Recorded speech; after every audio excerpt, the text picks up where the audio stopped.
This review covers the 55 Chevy Bel Air Hardtop.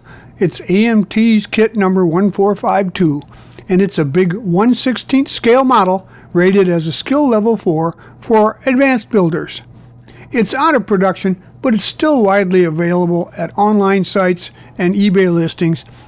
You can even find them at local hobby shops. Now, the 55 Chevy was a major breakthrough. It was the first successful Chevrolet with an optional V8 engine, and the new Chevy small block was lighter and more powerful than previous V8s, and it was a major factor, along with the styling that included integrated fenders, in its success. Originally issued in 1977, the kit was reboxed in '89 and this version in 2023. It contains over 90 pieces, molded in white, clear red, some chrome-plated parts, and it has black vinyl tires with metal axles, water slide decals, and instructions. It can be built as a custom or as a stock vehicle. Now, the kit features opening doors and hoods. The vinyl hoses are available, and also some vinyl wiring, along with white wall tire options. When you're done, it's about 12 1/4 inches long, 4 1/2 inches wide, and 3 3/4 inches high. Here's that snappy looking box art from the 2023 issue, and the parts are all laid out here. They're in nice white vinyl. You see 2 full sets of tires for both stock or a custom, and the chrome is just about right. It's not too toy-like, and the windows are fairly clear, although a little bit thick. For the most part, I'm using some extra thin cement and some super glue, along with acrylic paints for most of the colors, and a coat of clear pledge floor gloss for the final coat. Now, the decals are really nice. The flames are great. They've got good register, and also you get a couple of plates and even some sponsored decals if you like. On the other hand, the gauge decals are a little dark. We'll be replacing those with some aftermarket dash decals from Best Model Car Parts. Construction starts with the engine, and we're going to clean up some of the parts. You'll find throughout the process that this old mold needs a little help with fillers on the starter, the exhaust manifolds, and even the water pump can use a little sink filling. And also, we're going to build the custom version. So we're going to use the optional custom parts, most of which are performance parts, including we're going to use an optional exhaust manifold and crossover pipe. The engine is ripe for detailing, but it's got the basic stuff. The engine has oil pan heads, and then put those together and check the alignment. Glue on the water pump belt, the generator, and the fan, along with the starter. And then finally I glued on the exhaust manifold and the crossover pipe, which I had to remove later on to fit it into the frame. So before you glue that into position as the instructions show, hold off on those pieces. Now gather up the parts for the custom engine and clean up any parting lines or blemishes that you need to make look decent. So continue adding the custom parts to the engine. You see the turbo there, and also you'll note the arrow. What that is the distributor issue. I almost wish I had stuck with the stock version here. Well, the external line prevents placement of the distributor in the correct place.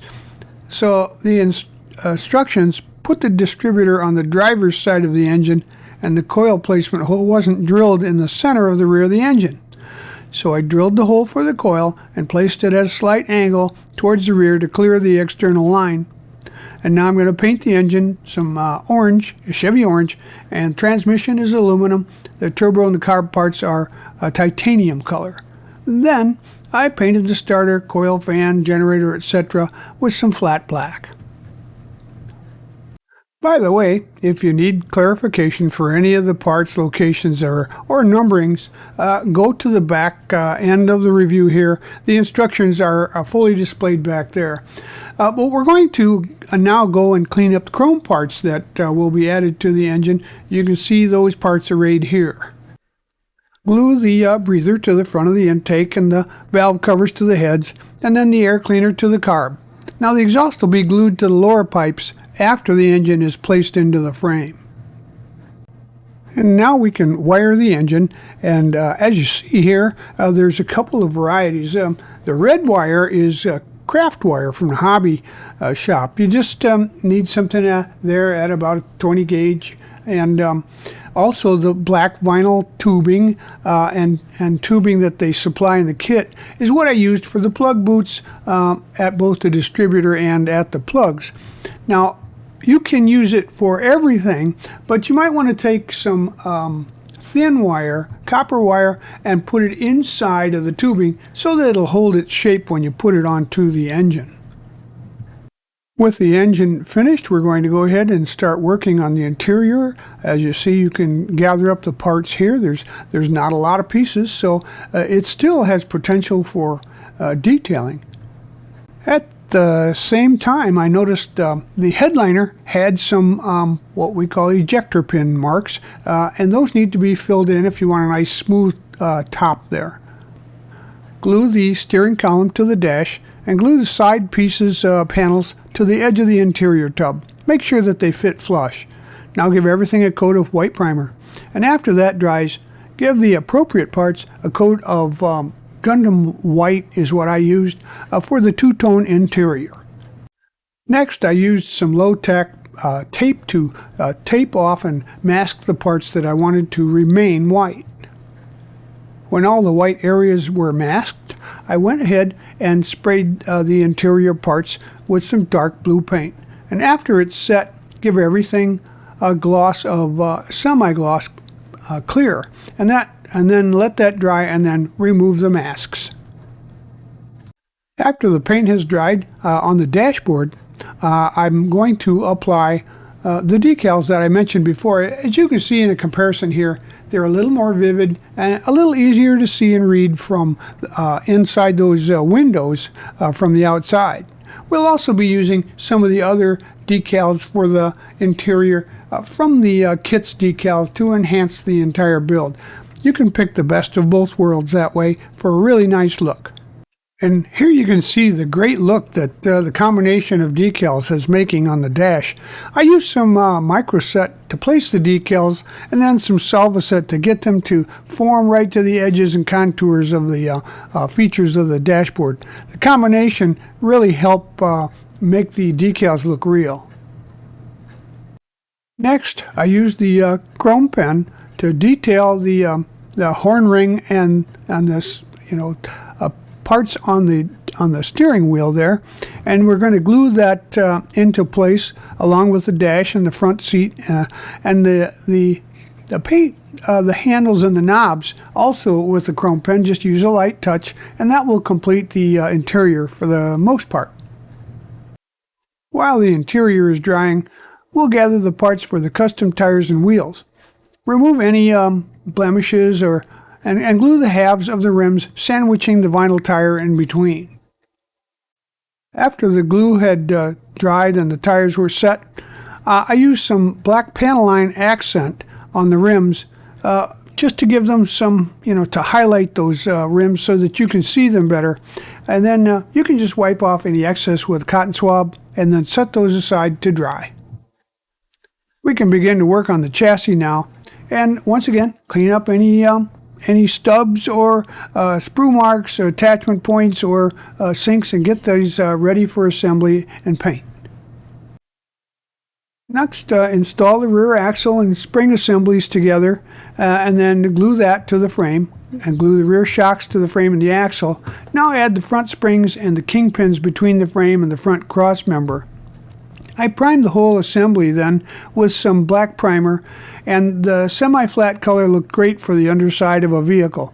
After the primer was dry, I placed metal axles through the front and rear suspension and then pressed on the wheel assemblies from opposite ends. Make sure that to seat them fully. And then I painted the gas tank flat aluminum, leaving the straps black. Well, it was time to put the engine in the chassis after it had all dried, and it wouldn't fit. The crossover pipe for the custom engine interferes with the steerage linkage and the side of the frame. You see the arrow there. Now, I cut the crossover pipe off near the manifold and then glued the engine into place. I then positioned the crossover pipe between the steering linkage, and then I glued it back to the manifolds, touching the paint up after it was dry.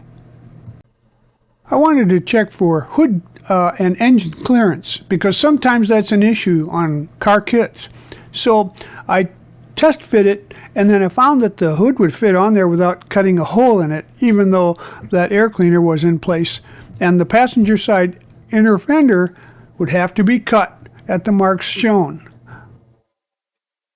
I really have to think that the custom engine was an afterthought, and they really didn't think that it would cause any interference without bothering to check with the pre-assembly testing. So as you see here, the hood fits nice and flush against the fenders, even with the engine in place. So I went ahead and filled in the indentation there that's made for the cutout, and also a couple of ejector pin marks, and then I glued the hood hinges into place on the hood. Another issue on kits like these are door and hood alignment, even sometimes trunk alignment, but the doors are really finicky. So here's how to get them perfect. Make sure that they fit into the opening against the body, and they're sanded off properly. You've got a nice even edge all the way around it. And then we're going to tape the exterior door panel exactly into position with some good strong tape. That will assure perfect alignment while we fix the hinges into position. Next, an important factor is to glue the interior door panel into place. That makes sure that we'll fit symmetrically right in the middle of the door opening. Now after that's dry, we can place the hinge retainer over the door hinge and just twist it until it touches the top, rear, and bottom front of the hinge pin. Then you can clamp it into place and test the door opening to make sure that it works properly. Then you can glue the hinge into position. Now it's time to paint the body and the hood, and first, of course, you got to clean up any blemishes, anything that you see that might give a bad finish or any kind of blemish. So once that's done, give it a scuff with like a 600-800 grit paper, and then clean it all off and let it dry. And then we're going to spray it. I used a metallic blue to paint the entire lower half after I had kind of taped off the top half. When I thought the lower half painted in blue was dry enough, I went ahead and kind of loosely masked that off, and then I sprayed the top with a bright white. After the white was dry, I took the masking off of the roof, and then I also found that you see here the hood was painted a nice blue and it looks great, but the tape I used on the bottom half left some tape residue. Obviously the paint wasn't quite dry enough, so I cleaned them off with some lighter fluid and sandpaper, masked off the top, and painted the body again. It happens, just like Gump said. I let the body dry for a couple of days, and this time it was good enough to go ahead and handle to paint all the trim with some chrome paint. Now we're going to gather up these pieces. You see the glass there, but also the firewall filler and the trim inserts that I had painted with some semi-gloss black. And now using some clear part cement, I glued in the clear parts to the body and finally added the rear view mirror. Now the instructions don't seem to want to tell you this, but you're going to have to put the interior into the body. So look for your gluing points and then align the interior with the body so that it matches the door openings, and glue it into place with some super glue. Well, that darn custom exhaust is causing problems. Again, you see the arrow here pointing to the frame where the exhaust is run into it. It's a fit issue, and it won't allow the body to come far enough forward to properly align. So about the only thing that I could do at this point, and you see the arrow here pointing to that same point of the frame that you saw earlier where that exhaust was touching. Well, I cut it off even with the back of the engine block, and you won't see it anyway because it's going to be buried up inside and behind. Well, at this point I had hoped that I'd gotten most of the structural things out of the way, so it was time to add the body to the chassis. So look for the glue points up inside where it touches, and use some strong glue, epoxy, or some CA glue if necessary, and put it into position. Make sure that it's level and symmetrical with all of the points along the frame. Well, so much for that. I did find that I had to trim the hood hinges off to get the hood to fit properly. With everything together, the frame and the body, it just didn't want to sit down right. So I had to modify that hinge and take some of it off. And as you see here, once you do that, you've got a nice good hood fit and a nice look to your model. Now it's time to get out the horns, the radiator, and the battery, and those get painted flat black, and add those to the engine bay. Well, we got a break here. Even with the custom engine, the battery actually fits where it's supposed to go in the stock position. So then glue in the radiator hose, and once again I use a little stiff wire in those vinyl tubes to get them to hold their shape for those hoses and radiator hoses. It just seems to work better if they've got something that's pliable there. I also found that to get it into position, I had to trim a little bit off of the back of the fan mount there to make sure that it had a little more clearance for everything up in front. So I had some trepidation about adding the final exhaust pieces, but to my surprise, they fit. Now glue the custom pipes together and glue that to the engine's compressor turbine and the frame. That's the down piece there that goes across, and it didn't fit bad, so I touched the paint on the exhaust after assembly, and then I glued on the side pipes, and by golly, they came out great. That's a nice look to our custom 55 there. And now for the final touches, it's time to place on the decals. Again, I used the microset to put them in place, and microsol to get the decals to mold to the conforms of the model's body. Now the decals went on well, even the big ones. So I cut the flames at the door, and I got a really nice look for my 55. Now it's time to gather up all the remaining chrome pieces and get them ready to assemble. Glue the red lenses into the bezels for the tail lights using some clear glue, and then glue the lenses into the headlight bezels using the clear glue as well. Looks like we're home free now. We'll put a little black wash in the grill recesses there and scrape the chrome off the chrome parts that need to be installed, and I think we're home free. Well, not so fast. You see the yellow arrows pointing to a disproportionate fit. The grill and the hood just don't seem to match up with each other. And now with the grill in place, the hood wouldn't fully close. So I thought it would be easier, and it was, to cut the trim off the top of the grill rather than the hood. So to compensate, I painted the trim on the front of the grill. And also, of course, you see the emblem and the hood ornament there. Now, since the grill is slightly behind the front lip of the hood, the fit was really great and really improved the appearance of the front end. The rest of the chrome parts, the bumpers, the bezels, etc., fit very well. And once again, scrape that chrome off where you're going to glue pieces together, or they won't stay stuck. Here are the parts that I had left over from the kit. You see some decals, a full set of wheels and tires, some convertible parts for a convertible version of the kit, and you're just going to want to throw those into the kit stash marked 1/16 scale and save them for future builds. Well, there you have it. Your model is complete. And although it took a little bit more work than you might expect, by seeing how to do it here, you'll head off those issues. And that makes it a whole lot easier to come up with something that you can be proud of. If you think that you could improve on this kit, well, yes, you definitely can. It's a big scale, so there's a lot of room for even extra detailing. We just kind of scratched the surface and mostly did an out-of-the-box build, but even with the custom parts and the custom engine, you can still make a nice custom out of it. Or if you go with the stock version, you probably won't have near the trouble that we did with the engine placement. So if I were you, I'd buy one and put it on my shelf. Thanks for joining us at Right On Replicas, where we're proud to bring you the best scale model kit reviews on the planet.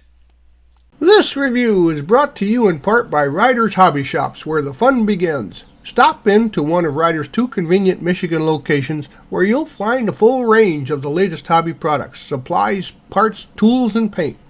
You'll find aisles and aisles of scale model kits, RC models, model rockets, Warhammer gaming, and railroading products.